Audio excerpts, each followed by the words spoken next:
So guys मैंने यहाँ पर पीसी के रिलेटेड काफी ज्यादा वीडियो बना रखे हैं और कंपोनेंट के ऊपर भी कुछ वीडियो बना रखे हैं। पर रैम का क्या, रैम कई लोग चूज करते वक्त में तो एक ही बात समझ में आता है कि 8 GB लोगे या तो 16 GB लेंगे या तो 32 GB रैम ले लेंगे तो आपका काम हो जाएगा। पर उसमें बहुत सारा चीज होता है जो हम लोग इग्नोर कर देते हैं, जैसे कि DDR4, DDR5, frequency, CL timing, ये हीट सिंक्स, ये सारे चीज आपको यहाँ पर कंपैटिबिलिटी के साथ साथ क्वालिटी भी बहुत ज्यादा मायने रखता है, जो परफॉर्मेंस में आपको ज्यादा बेटर रहेगा। और कैसे चूज करना है आपके लिए, कितना जीबी कितना फ्रीक्वेंसी होना चाहिए, वो आज के वीडियो में पूरा लास्ट तक देखोगे तो आपको समझ में आ जाएगा। तो let's start the video. So guys अगर रैम के बारे में बात करें कि रैम है क्या, इसका काम क्या होता है, तो हम लोग बचपन में तो एक बात सुने होंगे, रैंडम एक्सेस मेमोरी। अब ये रैंडम एक्सेस मेमोरी का काम क्या होता है, जैसे कि हम लोग जो भी सॉफ्टवेयर यूज करते हैं तो वो सॉफ्टवेयर में कुछ मेमोरी यूज होता है, तो वो मेमोरी रैम के थ्रू एक रैंडमली उसको मेमोरी को यूज करके वो सॉफ्टवेयर को यूटिलाइज करता है, उसके बाद वो मेमोरी वहां पर वापस चला जाता है। तो ये जितनी ज्यादा सॉफ्टवेयर आप यूज करोगे उतने ज्यादा मेमोरी का यूजेस ज्यादा होगा, तो वो काम आपको रैम का काम रहता है, इसी के लिए उसको रैंडम एक्सेस मेमोरी बोला जाता है। अब यहाँ पर जितना ज्यादा रैम रहेगा उतना ज्यादा आप सॉफ्टवेयर वन टाइम में आप यहाँ पर ओपन कर सकते हो। तो ये बेसिक नॉलेज है रैम के ऊपर। अब इसमें यहाँ पर बहुत सारा चीज है जो हम लोग को ध्यान देना होता है। तो यहाँ पर मैं यहाँ पर रैम चूज करने के लिए सिर्फ 5 तरीका मैं बताने वाला हूँ। ये 5 चीज पे आप ध्यान दे देते हो तो आप एकदम परफेक्ट रैम चूज कर सकते हो अपने पीसी के लिए। तो सबसे पहले है यहाँ पर DDR3 versus DDR4 versus DDR5। अब देखो यहाँ पर पुराना मदरबोर्ड में DDR3 वाला रैम स्लॉट के सपोर्ट में आता था, अब यहाँ पर DDR4 अब चल रहा है लेटेस्ट में, तो उसमें DDR5 भी सपोर्ट करता है। पर ये DDR5 रैम लेने से पहले आपको यहाँ पर ध्यान देना पड़ेगा कि यहाँ पर मदरबोर्ड आपका सपोर्ट कौन सा करता है, तो वो चीज आपको यहाँ पर मदरबोर्ड के फीचर्स में आपको जाकर देखना पड़ेगा, क्योंकि वहां पर सिर्फ एक ही यहाँ पर सपोर्ट करता है, या तो DDR4 है तो आपको DDR4 ही लेना पड़ेगा, नहीं तो DDR5 है तो आपको DDR5 ही लेना पड़ेगा। उसके बाद में अगर बात करते हैं कि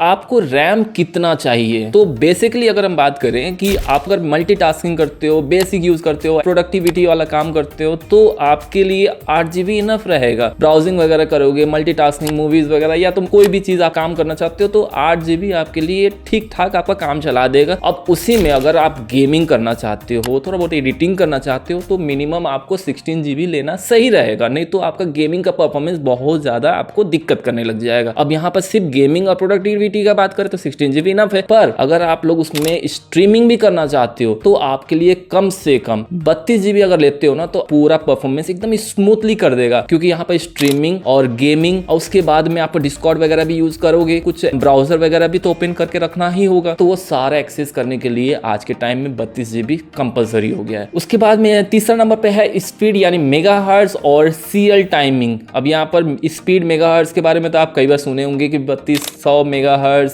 3600 मेगाहर्ट्ज, पर ये CL टाइमिंग क्या है? आप जब भी परचेज करने जाते हो ना, तो वहां पर कंपनी का नाम रहता है, फ्रीक्वेंसी रहता है, और उसके बाद में CL के नंबर रहता है। अब ये CL नंबर क्या है कोई ये बारे में बताता नहीं है, पर ये CL नंबर भी बहुत ज्यादा मायने रखता है। मैं अगर शॉर्टली अगर बात बताऊं तो ये होता है एक लेटेंसी की तरह, तो यहाँ पर जितना कम लेटेंसी रहेगा उतना ज्यादा परफॉर्मेंस होगा। तो अगर PUBG आप या फ्री फायर खेलते हो तो लेटेंसी के बारे में तो अच्छा खासा जानते होगे कि जितना कम लेटेंसी होगा उतना ज्यादा आपका अच्छा परफॉर्मेंस आपका रहेगा। तो उसी तरह ये रैम भी है, इसमें CL जितना कम रहेगा उतना अच्छा इसमें परफॉर्मेंस रहेगा। उसी तरह फ्रीक्वेंसी का बात करें, जितना ज्यादा फ्रीक्वेंसी रहेगा उतना अच्छा यहाँ पर परफॉर्मेंस रहेगा, फास्ट रहेगा यानी। तो यहाँ पर ये भी अगर फ्रीक्वेंसी की बात करें तो यहाँ पर फ्रीक्वेंसी जितना सपोर्ट करता है प्रोसेसर, उसी हिसाब से आपको फ्रीक्वेंसी चूज करना पड़ेगा रैम। तो ये आपको कंपैटिबिलिटी आपको चेक करना पड़ेगा। उसके बाद में चौथा नंबर पे यहाँ पर बेसिक बातें हैं, पर कई लोग मिस्टेक कर जाते हैं, जैसे कि डुअल चैनल एक सिंगल चैनल, यानी अगर आप लोग के मदरबोर्ड में 4 स्लॉट आते हैं या तो 2 स्लॉट आते हैं, तो अगर आप लोग यहाँ पर 16 GB का रैम लगाने जा रहे हो तो कई लोग क्या करते हैं ना, एक ही रैम को स्लॉट लेते हैं और एक ही में लगा देते हैं। पर उसमें क्या होता है ना कि परफॉर्मेंस वाइज के हिसाब से अगर देखा जाए तो 8 GB का अगर 2 स्लॉट लगाते हो ना, तो उसमें परफॉर्मेंस 5 से 10% आपका फास्ट हो जाता है। तो अगर आप लोग जितना भी आप रैम लगाने का सोच रहे हो ना, तो वो आप 2 भाग में आप कर लेना, उसके बाद में स्लॉट में लगा देना, वो आपका ज्यादा बेटर परफॉर्मेंस करेगा। अब इसके बाद में लास्ट में 5 नंबर में आपको क्या आ सकता है, उसमें हीट सिंक्स, या तो ब्रांड या तो आप RGB। अब देखो सबसे पहले अगर ब्रांड के बारे में बात करें तो कॉर्सियर, जी सिल्क,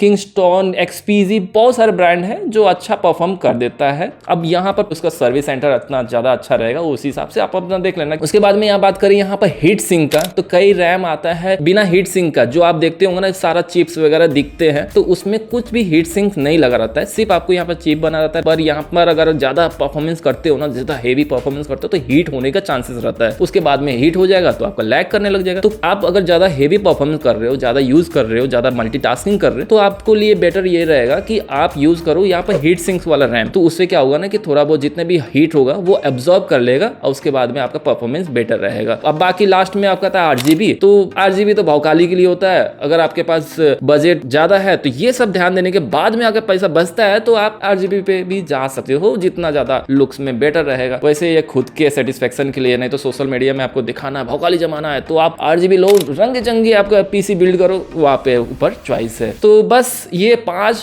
पॉइंट है जो रैम चूज करने वक्त में आप अगर ध्यान देते हो ना तो आपको कभी भी कोई भी दिक्कत नहीं आएगा रैम के मामले में। तो आई होप ये वीडियो आपको इन्फॉर्मेटिव लगा होगा। और लास्ट में आप एक और चीज कर सकते हो, वो है सब्सक्राइब, क्योंकि यहाँ पर प्रॉब्लम ये है ना, मेरे चैनल में 99.5% लोग सब्सक्राइब नहीं करके जाते हैं और 0.5% लिटरली यार 0% यार सब्सक्राइबर है। प्लीज सब्सक्राइब क्यों नहीं करते हैं, मुझे समझ में नहीं आ रहा है। वीडियो अगर पसंद आ रहा है तो प्लीज सब्सक्राइब कर लो, आपके काम के वीडियो होंगे ही ऑब्वियसली। अब मैं पीसी रिलेटेड वीडियो बहुत बनाते रहता हूँ, तो प्लीज सब्सक्राइब कर लो। और ये वीडियो पसंद आए तो प्लीज लाइक करना, और कमेंट सेक्शन में आपको कोई भी सवाल है तो प्लीज वहां पर जाके कमेंट सेक्शन में पूछ सकते हो। मिलते हैं नेक्स्ट वीडियो में, तब तक के लिए bye bye, take care and be healthy.